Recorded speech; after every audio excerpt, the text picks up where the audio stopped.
Hot topic में आपका स्वागत है। मैं हूं शाहरुख खान। पाकिस्तान के प्रधानमंत्री शहबाज शरीफ ने पीएम नरेंद्र मोदी से बातचीत की अपील करते हुए कहा कि भारत से 3 जंग लड़ने के बाद पाकिस्तान सबक सीख चुका है और अब अपने पड़ोसी मुल्क के साथ शांति से रहना चाहता है। पाकिस्तान के सुर ऐसे समय बदले जब वो अब तक के सबसे मुश्किल आर्थिक दौर से गुजर रहा है। संकट की इस घड़ी में पाकिस्तान के दोस्त भी उसकी मदद करने से बच रहे हैं। ऐसे में पाकिस्तानी प्रधानमंत्री के इस बयान के कई मायने निकाले जा रहे हैं। सबसे पहले आपको बताते हैं शहबाज शरीफ ने अल अरेबिया न्यूज चैनल को दिए इंटरव्यू में क्या कुछ कहा है। प्रधानमंत्री नरेंद्र मोदी को मेरा संदेश है कि चलिए बैठते हैं, बात करते हैं। हम पड़ोसी हैं, यह हमारे ऊपर है कि हम शांति से रहें। हम प्रगति करें या फिर लड़ाई करें और अपना समय संसाधन बर्बाद करें। हम भारत से 3 युद्ध लड़ चुके हैं और हर बार यह कंगाली, गरीबी और बेरोजगारी लाया है। हम अपना सबक सीख चुके हैं। हम शांति से रहना चाहते हैं। इसके लिए अपनी वास्तविक समस्याओं को सुलझाना जरूरी है। पाकिस्तान नहीं चाहता हम अपने संसाधनों को बम बारूद पर खर्च करें। हम परमाणु शक्तियां हैं, हथियारों से लैस हैं। ईश्वर ना करे कि अगर युद्ध हो जाए तो जो हुआ उसे बताने के लिए कौन जीवित रहेगा।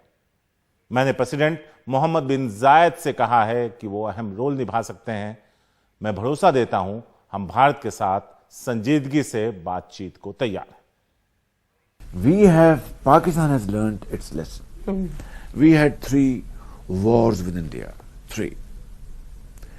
And the consequence of those wars, as a result, it only brought more miseries, to the unemployment, 2 nations, poverty, and millions were demoted from their level of satisfaction to a low level of satisfaction. We have learnt our lesson and we want to live in peace with India, provided we are able to resolve our genuine problems. My message to the Indian leadership and Prime Minister Modi is that let's sit down on the table and have serious and sincere talks to resolve our burning issues. हमारे साथ एक खास मेहमान शरद सभरवाल हैं जो पाकिस्तान में भारत के पूर्व उच्चायुक्त रह चुके हैं। इसके अलावा उमा शंकर सिंह भी हैं साथ। उमा, सबसे पहले आपके पास आएंगे। पाकिस्तान प्रधानमंत्री की इस बात को कितनी गंभीरता से लिया जाए? जी देखिए शारिक, पाकिस्तान के प्रधानमंत्री ने अल अरेबिया न्यूज चैनल को जो कुछ भी कहा उसके थोड़ी देर के बाद ही पाकिस्तान प्रधानमंत्री कार्यालय से एक स्पष्टीकरण जारी किया गया और इसमें यह कहा गया कि पाकिस्तान जो है वो बातचीत का पक्षधर है लेकिन कश्मीर मुद्दे को सुलझाना चाहता है। और साथ ही ये भी जोड़ा गया कि 5 अगस्त 2019 को भारत ने जो अवैध कोट अनकोट जो अवैध फैसला किया उसकी वापसी हो, यानी धारा 370 जो हटाया उसकी वापसी हो। जाहिर सी बात है कि इन शर्तों के साथ भारत कभी भी बातचीत के लिए तैयार नहीं होगा। भारत पहले से कहता रहा है कि पाकिस्तान आतंकवाद के खिलाफ ठोस और वेरीफाइबल जो कार्रवाई है वो करे, उसी के आधार पर बातचीत हो सकती है। लेकिन जो कुछ भी इन्होंने कहा इंटरव्यू में उसकी पृष्ठभूमि अगर समझनी है तो पाकिस्तान की जो मौजूदा माली हालत है उसको देखना होगा। यूएई के दौरे से तकरीबन $3 बिलियन का जो एड है वो लेकर लौटे हैं शहबाज शरीफ, और वो इसलिए क्योंकि पाकिस्तान में कैश क्रंच है। डॉलर की कीमत खुले बाजार में 270 रुपए के आसपास जा पहुंची है। आटा वहां खाने को नहीं मिल रहा, गेहूं की किल्लत है, आयात के लिए पैसा जो भुगतान करना होता है उसकी कमी है, विदेशी मुद्रा भंडार घटता जा रहा है। और इन सब मामलों के बीच एमक्यूएम जैसी सहयोगी पार्टी से जो एक अनबन है वो चल रही है डिलिमिटेशन के मुद्दे पर। तो इमरान खान जिस तरीके से एक कमान कस रहे हैं और आर्थिक मोर्चे पे जिस तरह से घिरे हुए हैं शहबाज शरीफ, उनको लगता है कि कश्मीर का राग सामने रखकर और कश्मीर की बात करके वो भावनात्मक तौर पर थोड़े समय के लिए अपनी जनता को लुभा पाएंगे। तो पूरा मकसद उनके इंटरव्यू का इस तौर पर देखा जा रहा है कि उन्होंने फोकस शिफ्ट करने की कोशिश की है पाकिस्तान की माली हालत से और ले जाकर उसको कश्मीर पे रखने की कोशिश की है। शारिक, शुक्रिया उमा आपका इस पूरे अपडेट के लिए। अब हमारे साथ शरद सभरवाल हैं। सभरवाल साहब, आपसे पहला सवाल यही था जो अभी उमा बता रहे थे कि वो 2 कदम आगे चलते हुए दिखे लेकिन बाद में फिर वो 2 कदम पीछे चले गए। कैसे इसको आप देखते हैं, इस पूरे उनके इस बयान को जो इंटरव्यू उन्होंने दिया है? देखिए, ये जो टिप्पणी उन्होंने की भारत पाक रिश्तों पे ऑल अरेबिया को, मुझे इसमें कोई नया कोई चीज नजर नहीं आती। मैं आपको बताता हूँ क्यों मैं ऐसा कह रहा हूँ। देखिए, we have learned our lesson, हमने अपना सबक सीख लिया है। उन शब्दों को देखते हुए शायद एक ऐसी इंटरप्रिटेशन की जा सके कि पाकिस्तान आखिरकार फाइनली उनको ये रियलाइजेशन हो गई है कि चीजें बदलनी चाहिए। लेकिन अगर उनकी स्टेटमेंट का सार देखा जाए तो उन्होंने क्या कहा? उन्होंने कहा कि देखिए, हमने लेसन अपना लर्न कर लिया है, सबक सीख लिया है, हम शांति चाहते हैं, हम युद्ध नहीं चाहते, लेकिन उसके लिए बर्निंग इश्यूज, और उन्होंने कश्मीर भी कहा, उसको सॉल्व करना बड़ा जरूरी है। इसके साथ साथ उन्होंने आरोप लगाया कि कश्मीर में मानव अधिकारों का हनन हो रहा है, कि इंडिया में माइनॉरिटीज की परसिक्यूशन हो रही है, कि इंडिया ये सब चीजें खत्म करे ताकि ये दुनिया को ये नजर आए कि वो सिंसियर हैं बातचीत करने के लिए। तो इन चीजों को देखते हुए, जैसा मैंने कहा, मुझे कुछ नया नजर नहीं आता। देखिए, पहले भी पाकिस्तान ये सब कुछ कहता रहा है कि हमें शांति चाहिए, हमें ये हम मानते हैं कि दोनों देशों के लोगों की भलाई के लिए ये है कि युद्ध नहीं हो, लेकिन इसके लिए सिंसियर डायलॉग होना चाहिए, कश्मीर सॉल्व होना चाहिए। जो कश्मीर तो ओवरनाइट सॉल्व होने वाला नहीं है, पाकिस्तान ने भी कोई सिंसेरिटी उसमें नहीं दिखाई है। तो अच्छा, जो बची खुची उसमें आशा थी या तो किरण नजर आती होगी, वो बाद में जो क्लैरिफिकेशन इशू हुई प्राइम मिनिस्टर के ऑफिस से, उसके खत्म हो गई। साहब, ये जो क्लैरिफिकेशन आया, इसके पीछे की वजह? देखिए, वो दो चीज हैं, दो तरफा। आपने पहले ये कहा कि इकोनॉमिक कंपल्शंस उनकी बड़ी हैं इस वक्त, बहुत बुरी हालत है डिफॉल्ट के, बिल्कुल उनको नजर आ रहा है। हो सकता है, हालांकि कोशिश कर रहे हैं कि मित्र मुल्कों से पैसा लेके उसको अवॉइड किया जा सके, शायद अवॉइड भी कर लें, लेकिन डिफॉल्ट के बहुत नजदीक रहे हैं।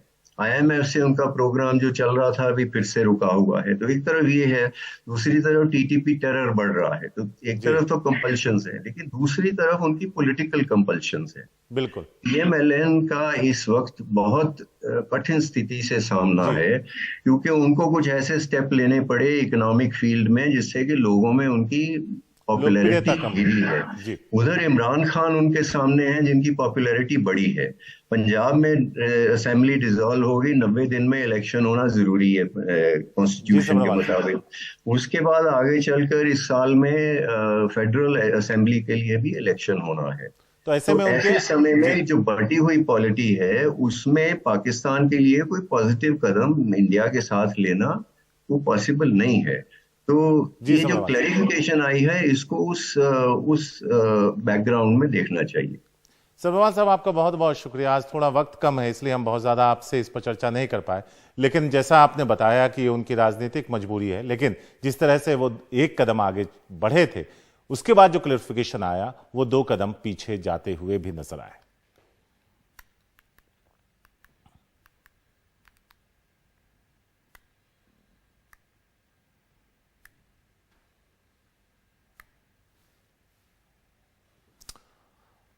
और हॉट टॉपिक में अभी वक्त एक छोटे से ब्रेक का है।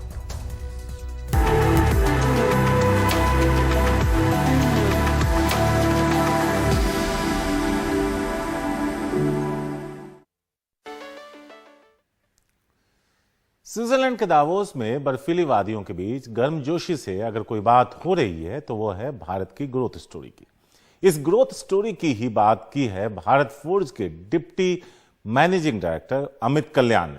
हमारी सहयोगी कंपनी BQ प्राइम हिंदी से एक्सक्लूसिव बातचीत में कहा कि जिस वक्त पूरी दुनिया में अनिश्चितता का माहौल है, वहीं भारत में आर्थिक और राजनीतिक स्थिरता है और दुनिया भारत की स्टोरी का हिस्सा बनना चाहती है। BQ प्राइम हिंदी के दर्शकों को मेरा नमस्कार। मेरा नाम नीरज शाह है, मैं BQ प्राइम का एग्जीक्यूटिव एडिटर हूं और इस वक्त हम स्विट्जरलैंड के दावोस में हैं, जहां पे वर्ल्ड इकोनॉमिक फोरम 2023 हो रही है और हमारे साथ जुड़ रहे हैं भारत फोर्ज के अमित कल्याणी साहब। Amit, thank you so much हमारे साथ जुड़ने के लिए, बहुत धन्यवाद। अमित, ये आप यहाँ पे काफ़ी मीटिंग्स कर रहे होंगे, काफ़ी अपॉइंटमेंट्स हुई होंगी। इंडिया के बारे में बज़ क्या है फिलहाल ये वर्ल्ड इकोनॉमिक फोरम में? इंडिया के बारे में लोगों का बहुत अच्छा ख्याल है उनको दिख रहा है कि हमारा पॉलिटिकल लीडरशिप और इकोनॉमी अच्छी चल रही है, और जहां काफ़ी देशों में खलबल है, अनसर्टेनिटी है, वहाँ इंडिया में स्टेबिलिटी है। तो और उनका भी मानना है कि इंडिया अगले 10 साल में सबसे फास्ट ग्रोइंग इकोनॉमी होगी दुनिया में। तो सब जानना चाहते हैं कि वो इंडिया के ग्रोथ का हिस्सा कैसे बन सके। Very good. एक नैरेटिव था काफी टाइम से China+1। अब लोग मुझे कह रहे हैं कि इंडिया का बेनिफिट China+1 के हिसाब से नहीं हो रहा है, इंडिया को इंडिविजुअली मिल रहे हैं। आपने यूरोप में दौरा किया है, यूएस में आपके बिजनेसेस हैं, क्या आपको ये फीलिंग आ रही है? बिल्कुल। मुझे लगता है कि काफ़ी सेक्टर्स में लोग चाइना फॉर चाइना का फिलॉसफी अडॉप्ट कर रहे हैं। तो चाइना में चाइना के लिए बनाएंगे और दूसरे देशों के लिए, यूरोप और यूएस के एक्सपोर्ट के लिए कुछ हद तक उनके खुद के देशों में बनाएंगे, और शायद वियतनाम और इंडिया जैसे देशों में काफ़ी और इन्वेस्ट करेंगे। ये आपने बहुत अच्छी बात बोली। काफी यूएस कॉर्पोरेशंस के कॉन कॉल में सुना गया कि वो लोग ऑफशोरिंग की जितनी बात करते हैं उतनी नियर शोरिंग की भी करते हैं। बिल्कुल। तो ये टसल में क्या आपको लगता है कि कंट्रीज लाइक इंडिया, जिनकी डोमेस्टिक मार्केट भी काफी बड़ी है और इसलिए स्केल में इन्वेस्टमेंट हो सकती है, वो इन्वेस्टमेंट्स होगी इंडिया में? बिल्कुल।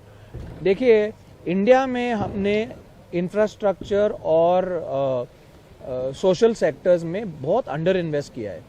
तो आप अगर रोड्स देखें, पोर्ट्स देखें, वाटर वर्क्स देखें, हेल्थ केयर देखें, एयरपोर्ट्स, रेलवेज, इनमें पिछले 30-40 सालों में बहुत अंडर इन्वेस्ट हुआ है।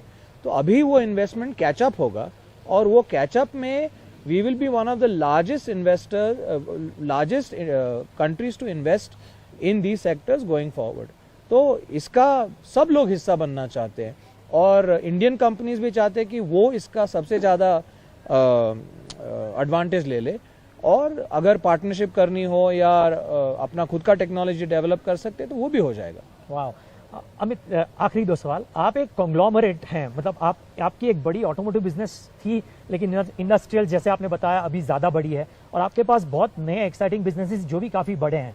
आपको क्या लगता है इन 5 को लेते हुए आपकी नेक्स्ट 5, 7 या 2030 तक की ग्रोथ कैसी हो सकती है? पहले तो मैं बोलूँगा नीरज, हमारा बिजनेस इतना बड़ा नहीं है, काफ़ी छोटा है ग्लोबल हिसाब से और इंडियन हिसाब से भी। लेकिन मेरा दावा होगा कि अगले 5 या 7-8 साल में ये बिजनेस काफ़ी ग्रो होगा। हमने हमारे कंपनी को 5 वर्टिकल्स में डिवाइड किया है। वो है automotive, industrial, defence, aerospace and electric mobility. तो ये 5 वर्टिकल्स अग्रेसिवली ग्रो होंगे, और हमने ये किया है ताकि हर वर्टिकल को अपनी खुद की दिशा मिले, अपना खुद का फोकस मिले, और वो अपने कस्टमर्स के ज़्यादा करीब हो सके और डिसीजंस जल्दी ले सके, जिससे हमारा ओवरऑल कंपनी का ज़्यादा फायदा हो जाए। Very good. So growth rate क्या हो सकती है आपके हिसाब से नेक्स्ट 2030 तक? काफ़ी अग्रेसिव। हमने तो इन्वेस्टर कॉल में बोला 15% CAGR। मुझे लगता है वो तो करना ही होगा, उससे शायद ज़्यादा भी कुछ सेक्टर्स ग्रो हो सकते, काफ़ी ज़्यादा। ओके। और आखिरी सवाल, डोमेस्टिक बिजनेस लाने की भारत का बिजनेस फास्टेस्ट ग्रोइंग होगा, क्या आपको लगता है कि आपके ग्लोबल बिजनेसेस ज़्यादा फास्ट ग्रोइंग होंगे? हमारा manufacturing in India for India and for exports will be the fastest growing business. सुन के ही बहुत अच्छा लगा। अमित, हमारे साथ जुड़ने के लिए धन्यवाद, और ये वेफ में आपकी मीटिंग्स काफ़ी सक्सेसफुल हो उसके लिए शुभकामनाएं। आपको भी thank you very so much. And viewers, हमारे साथ you. जुड़ने के लिए धन्यवाद।